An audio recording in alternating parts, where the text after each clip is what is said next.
Welcome back, guys. Automotive Inc. here. Before we get started, look down there in the corner, smash the subscribe button. After this video, please give me a like. That'll help the channel out a lot.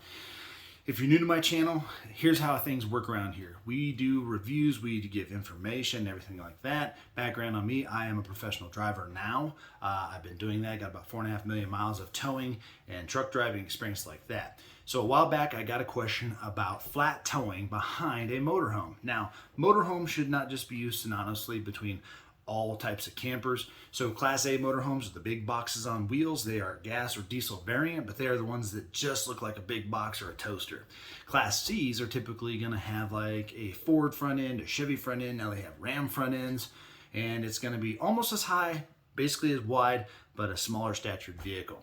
Now, when you take those to your camp spot, usually what happens is you set up camp, you put out your rug, you put out everything, then you forgot some milk, or you're actually going to go sightseeing out there, and now you have one choice: take your motorhome with you, or you can get another vehicle to follow you up to your camp spot. But that kind of takes away from the mystique of everybody traveling together and enjoying the sights and, you know, being able to be in the motorhome together. That is a cool feeling and ambience and everything like that. So you can always have somebody follow you, but then it just puts another risk on the road. But most of these Class A's and Class C's and Class B's are kind of like the regular van-shaped ones.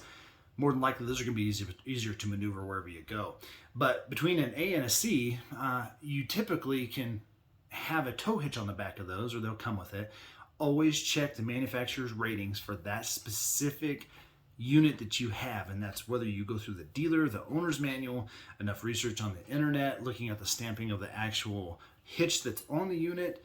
You never want to presume anything. Now, you can buy a separate like flatbed car hauling trailer and put your vehicle on it, as long as doing that doesn't put your hitch or your towing overweight. That also kind of just gives you a whole nother piece to the equation, because when you get your campsite, then you got this trailer stuck behind you. You got to kind of deal with where you're going to put that. And in addition to that, you have 4Xer tires that are also not quite as robust as, say, a vehicle tire that could be towed behind it. So you've probably heard the saying a dinghy or a toad, like T-O-A-D. That is typically meaning a tow behind vehicle, where you'll hook some type of tow bar to the front of the vehicle. They make them for all the vehicles that are specifically meant to do that. There are some universal ones. We're not necessarily talking about that, but what that means is the vehicle itself will roll on its own tires behind the vehicle. You can't just go and take any vehicle out there, guys, to do it.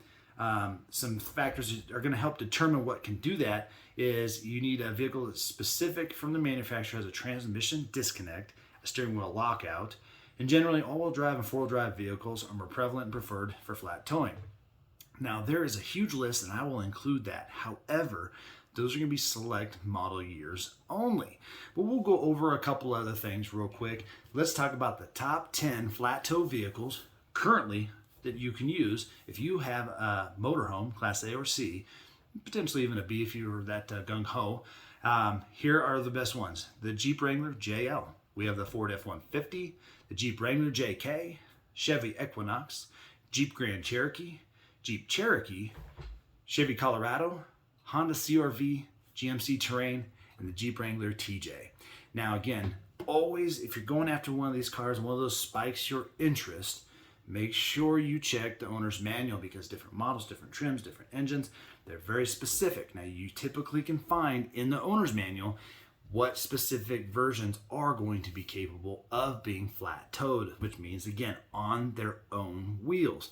This is not a dolly. A dolly is where you put the front two wheels up, and we'll make a separate video on that and which vehicles can be used, because there are going to be restrictions on that. Again, you don't have to spend a ton of money, and the list is pretty comprehensive. A wide range of vehicles that you can actually pick up. If you're going to invest in the RV and invest in another car, make sure you're not causing damage to it. Again, what makes it suitable for towing is you must have a transmission disconnect. Not just putting it in neutral, it has to have that disconnect.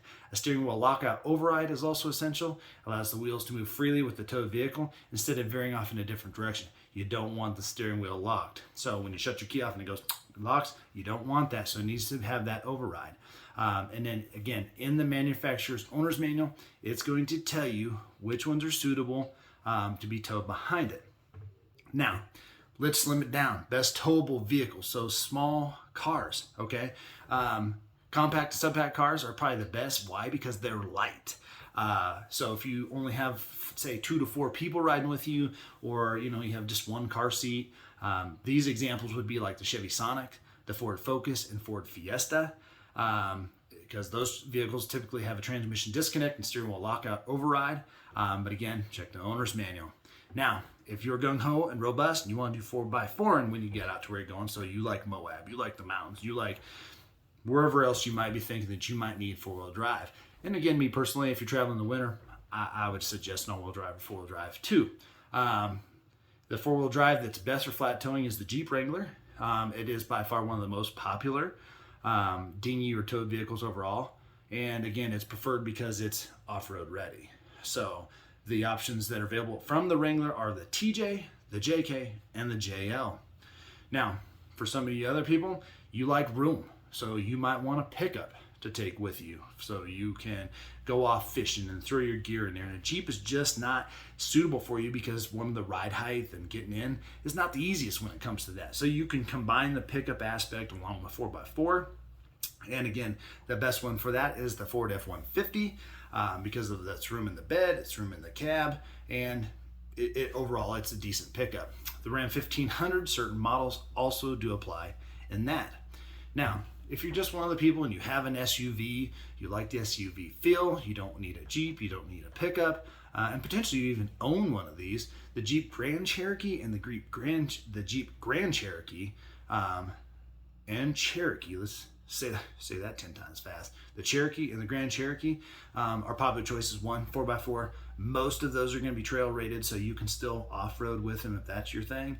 But the comfort, fuel economy, and overall size and weight of that vehicle is very manageable for your actual Class A or Class C to tow. Again, sky's the limit. I suppose you could go huge, but you don't want to overput your actual towing vehicle overworked. So, a couple quick questions we're going to cover today. Is it bad to tow an automatic car in neutral? It's not bad to tow an automatic car in neutral if it's designed to do so.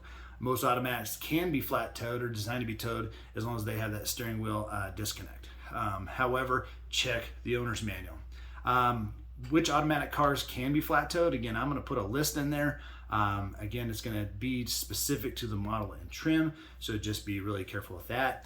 Does towing a car behind an RV damage it? Towing a car behind an RV can damage the transmission, steering system, and other components if it's not designed to be towed behind an RV.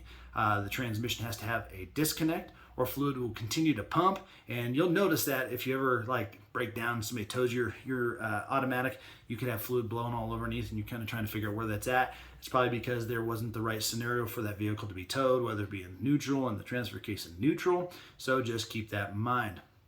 And then, does towing a car behind an RV put miles on it? Yes and no. It depends on the year of the vehicle, whether it's mechanical or electrical, and how it logs those miles. And so just keeping that in mind, you may buy a car and never really drive it much because you're just using it for that purpose, but it may be racking those miles up. So again, that would be the advantage to putting it on a trailer. But again, having now the trailer and the car, it kind of puts you in that thing.